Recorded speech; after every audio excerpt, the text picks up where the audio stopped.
Hi అండి. అందరికీ నమస్తే. Welcome back to our channel అమ్మ అభిరుచి. ఈరోజు మనం ఎంతో సాంప్రదాయమైన పూజలు మరియు పండుగల సమయంలో నైవేద్యంగా పెట్టుకునే బెల్లం పరమాన్నం తయారు చేసుకుందామండి. దీనికి పాలు, బెల్లం, బియ్యం, నెయ్యి, జీడిపప్పు ఇవి ఉంటే చాలండి. వీటితో అయితే పరమాన్నం చాలా రుచిగా చేసుకోవచ్చు. మంచి సువాసనతో కూడా ఉంటుంది. మరి ఇంకెందుకు ఆలస్యం వీడియోలోకైతే వెళ్ళిపోదాం.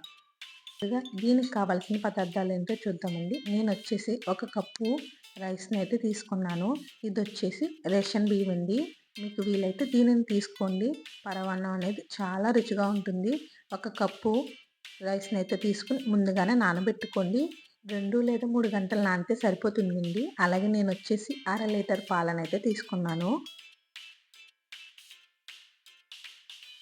ఇందులో కొంచెం నీళ్ళనైతే యాడ్ చేసుకుంటున్నానండి. ఎక్కువ అవసరం లేదు. ఒక పావు కప్పు వాటర్‌నైతే వేసుకోండి. అలాగే బెల్లం వచ్చేసి ముప్పావు కప్పు బెల్లం అయితే తీసుకుంటున్నానండి. తీపి కొంచెం ఎక్కువ తింటాము అంటే ఒక కప్పు బియ్యానికి ఒక కప్పు బెల్లాన్నయితే వేసుకోండి.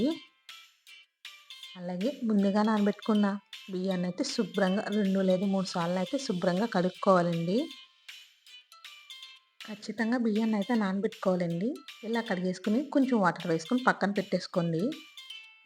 ఇప్పుడు ఒక మందంగా ఉన్న గిన్నెని తీసుకోండి. అందులో అర లీటర్ పాలనైతే వేస్తున్నానండి. పాలనేవి కొంచెం సేపు మరగనివ్వండి. పొంగొచ్చాక ఒక 5 నిమిషాలు మరిగితే సరిపోతుందండి. అలా మరిగింది అనుకున్న తర్వాత ముందుగా నానబెట్టుకున్న బియ్యాన్నయితే వేసేసుకోండి. బియ్యం వేశాక మధ్య మధ్యలో కలుపుతూ ఉండాలండి. ఒక్కసారి పూర్తిగా కలిపేసుకోండి. ఇప్పుడు మంటను తక్కువగా పెట్టుకొని బియ్యాన్ని మెత్తగా ఉడికేంత వరకు నెమ్మదిగా ఉడికించుకోవాలండి.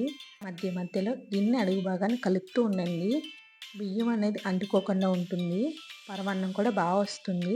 పరమాన్నం రుచిగా రావడానికి బియ్యం పాలలో బాగా మెత్తగా ఉడకటం వల్లే పరమాన్నం అనేది రుచిగా ఉంటుంది. కాబట్టి ఖచ్చితంగా బియ్యం అనేది పాలతో బాగా మెత్తగా ఉడికిపోయేలా ఉడికించుకోవాలండి. బియ్యం ఇలా వీడియోలో చూపించినట్టు మెత్తగా ఉడికిపోయింది అనుకున్న తర్వాత బెల్లాన్నయితే వేసుకుందామండి. కావాలి అంటే ముందుగానే బెల్లాన్ని కొద్దిగా నీటిలో వేసి కరిగించుకొని వడకట్టుకొని కూడా వేసుకోవచ్చండి. లేదు అంటే డైరెక్ట్‌గా వేసినా కూడా బానే ఉంటుంది. పాలనేవి అస్సలు విరగవండి. ఖచ్చితంగా రైస్ అనేది బాగా ఉడకాలండి. అప్పుడే బెల్లాన్నయితే వేసేసుకోవాలి. నేనైతే బెల్లాన్నయితే వేస్తున్నానండి. బెల్లం వేశాక బాగా కలుపుకోవాలండి. అలాగే బెల్లం వేసిన వెంటనే మంటని తక్కువ ఫ్లేమ్‌లో పెట్టుకొని దానివల్ల పాలనేవి విరగకుండా ఉంటాయి. బెల్లం కలిపిన తర్వాత పరమాన్నం మంచి బంగారం రంగులోకొచ్చి చాలా చక్కగా వాసనొస్తుందండి. బెల్లం వేసిన తర్వాత ఎక్కువ సేపు మరిగించాల్సిన అవసరం లేదండి. పాలు విడిపోతాయి. కాబట్టి ఖచ్చితంగా బెల్లం వేశాక ఒక 5 లేదా 6 నిమిషాలు దగ్గరికి ఉడికిస్తే సరిపోతుందండి. అది కూడా లో ఫ్లేమ్‌లో పెట్టుకొని ఉడికించుకోవాలి. మంచి సువాసన కోసం 1 స్పూన్ యాలకుల పొడినైతే వేస్తున్నానండి. అలాగే చిటికెడు సాల్ట్ కూడా వేసుకొని మొత్తం కలిపేసుకోండి. సాల్ట్ అనేది ఎక్కువ వేయకండి. చిటికెడు వేస్తే సరిపోతుంది. అలాగే ఫ్లేవర్ నచ్చితే యాలకుల పొడి కొంచెం ఎక్కువ వేసుకోండి.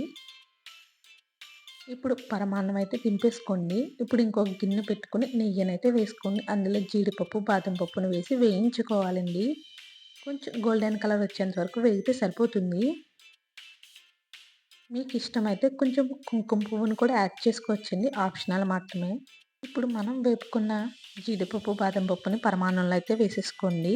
అంతేనండి. ఇప్పుడు మన బెల్లం పరమాన్నం చాలా చక్కగా తయారైందండి. పరమాన్నానికి కొంచెం పలచగా ఉండేలాగా దింపుకోండి. చల్లారాక ఇంకొంచెం గట్టిగా అవుతుంది. పాల రుచి, బెల్లం తీపి, నెయ్యి సువాసన, జీడిపప్పు రుచి అన్నీ కలిసిపోయి చాలా అద్భుతంగా ఉంటుందండి. పూజకి నైవేద్యంగా పెట్టుకోవడానికి కూడా ఇది చాలా చక్కగా ఉంటుంది. ఇదిగో అండి ఎంతో రుచికరమైన బెల్లం పరమాన్నం తయారైంది. ఇంట్లోనే చాలా సులభంగా తక్కువ పదార్థాలతో ఎలా తయారు చేసుకోవచ్చు. ఈ రెసిపీ మీకు నచ్చినట్లయితే వీడియోకి ఒక లైక్ చేయండి. మీ కుటుంబ సభ్యులకి, ఫ్రెండ్స్‌కి షేర్ చేయండి. ఇలాంటి మరిన్ని సాంప్రదాయమైన, రుచికరమైన వంటకాల కోసం అమ్మ అభిరుచి ఛానల్‌ని సబ్స్క్రైబ్ చేసుకోండి. పక్కనే ఉన్న బెల్ ఐకాన్ నొక్కండి. మళ్ళీ మరో మంచి రెసిపీతో కలుద్దాం. అప్పటి వరకు నమస్కారం.